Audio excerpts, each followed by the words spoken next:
guys, and welcome back to this video. This video is on saunas. So let me explain. There are many research that get published every single year where you have index of happiness measured, and countries like Norway, Finland, Sweden, Denmark always pop up, and they are among the first countries where people are the happiest in the world. However, if you consider all things like the climate, the weather, the closeness of those societies, and also the lack of daylight, basically, and sun, you kind of wonder why. Why not other countries? Why not Greece? Why not Turkey? Why not Italy? And one of the many answers, because this research considers many factors, it's not just wealth, stability, economic and political stability, and possibility to find work, but one of the main answers is the fact that all of these countries are very well known for saunas. And one wonders, what is exactly that a sauna does to people? Why does sauna make people so happy? And here we are to address that question the best we can. First of all, saunas are very well known in all cultures, we could say. Different terms have been deployed. In the English world, we call it saunas, but there's also hammam in the Arab world, banya in Russia, but you also have sweat lodges for Native Americans, indigenous people then, but you also had saunas in ancient Greece.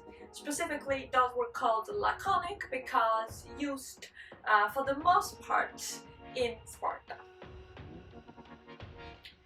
And also, naturally, the ancient Romans knew saunas, and that is why we have the term thermae. Now, the question is really what saunas do. But before we address that question, we have to give you some background. And the background is that hammams were about to disappear, but then Muhammad, the Prophet Muhammad, said, no, they're good for fertility, and that's why they keep on existing in the Arab world. We have a hammam and the so-called Turkish bath that is that has a lower temperature and is more based on steam rather than heat. And then that in Russia they developed starting from the 9th century in log huts, and then they officially became popular after 1113 thanks to this guy Nestor. Finland. The saunas in Finland are quite recent, only developed really in 1936, and then they were immediately copied by the Germans.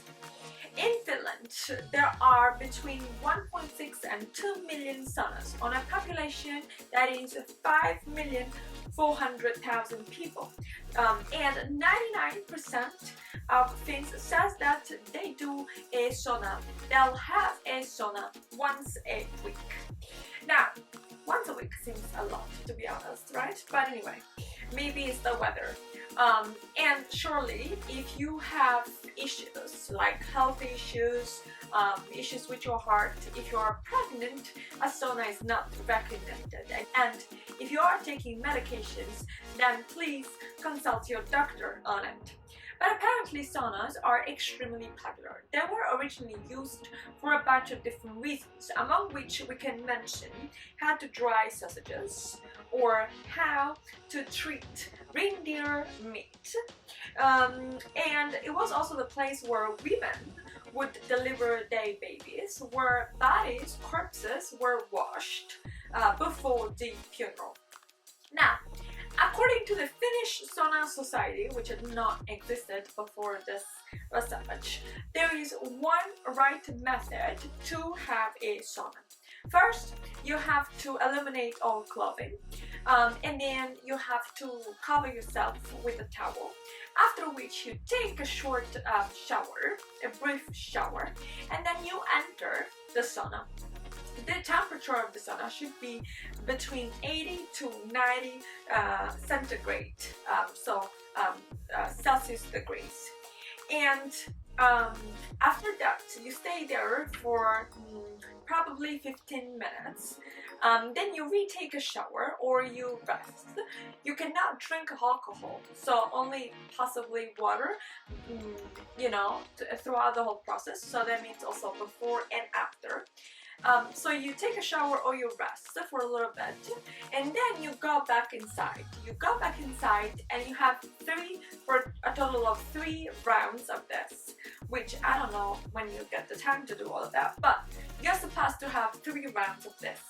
And it apparently relaxes you and it helps you eliminate toxins. So there's nothing really new about that, in the sense that it's a way of purifying oneself, but apparently very, very beneficial for the body and for the mind. Also, you are in a condition where you're not supposed to think about work, and you kind of disconnect. You can't bring your phone into the sauna and keep on working. I don't think that is something that works. And this, meaning the benefit of heat, were also very well known to Maya. If you're asking me, the first population that deployed saunas, those were the Maya. They have found traces of saunas in Belize tracing back to 900 before Christ. And in the Maya culture, the saunas was oriented towards the east. And that was for religious purposes, since the sun rises in the east. So, do we really know why it's so beneficial? Well, I think that a lot has to do with culture, a lot has to do with considering that a form of like sacred space where you totally disconnect. Certainly some of it has to do with the heat. However, there's a lot that has to be considered here, meaning possibly, having a sauna week for Finns is something that they start doing when there are small kids. And so it's a moment where the whole family reunites and has a great time. And probably that is one of the factors. Now, we're not saying just for Finns, but we're saying in general for Scandinavian people. We could enlarge that to that geographic region. And there are benefits, as I said, but please be careful and let's try it. I mean, we all need to detach and relax, so that would be a wonderful thing. With that being said, guys, that is it for today. So we're gonna talk next time with a new video talking about something else. If you have enjoyed the video, don't forget to like it, subscribe. We'll talk some more next time. Bye!